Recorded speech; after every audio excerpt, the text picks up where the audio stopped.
Mon premier projet d'envergure, le projet Hors Champ, je l'ai commencé assez tôt, en fait, lorsque j'étais encore une jeune étudiante à l'ECAL. Et dans ces années-là, entre 2004-2005, on vivait un bouleversement assez fulgurant dans le domaine de la photographie, c'est-à-dire que la technologie numérique commençait à prendre une vraie ampleur, et puis nous, en tant que photographes, on se demandait si finalement l'un était mieux que l'autre, et j'avais envie de faire une sorte d'état des lieux pour voir comment les photographes vivaient ce bouleversement et voir quelles en étaient les conséquences.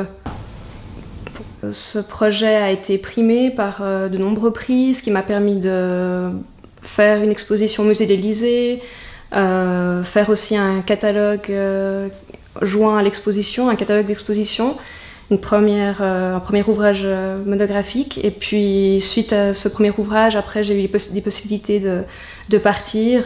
J'étais en résidence d'artiste à New York, et puis Rochester, où se trouve la maison mère de Kodak, se trouvait à 6 heures de route. Et j'ai décidé de m'y rendre pour voir quelles étaient les conséquences du déclin de la pellicule film sur une ville qui a longtemps en fait vécu grâce à l'économie de Kodak.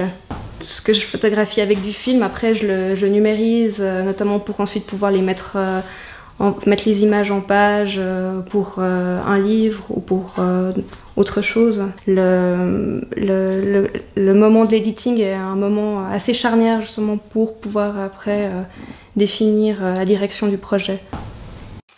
Puis faire des déclenchements.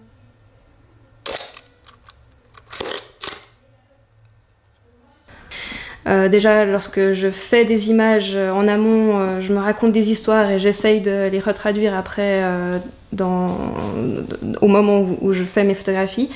Mais après, je découvre en fait que quand je pose mes photos sur la table, qu'il y aurait mille et une façons en fait, de raconter cette histoire ou de raconter une autre histoire. Et puis c'est là toute la difficulté en fait de savoir finalement quelle histoire on a envie de raconter. Et ouais, je pense que c'est ça qui est beau dans la photographie, c'est que c'est un médium qui nous permet d'entrer dans un univers et puis petit à petit on découvre d'autres, et puis il y a une continuité comme ça qui nous mène toujours un peu plus loin dans nos envies et dans nos quêtes.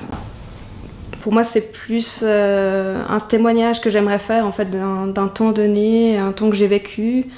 Et plutôt inviter les gens à s'interroger en fait, sur le médium photographique d'aujourd'hui, notre manière de faire des images et notre manière aussi de les regarder.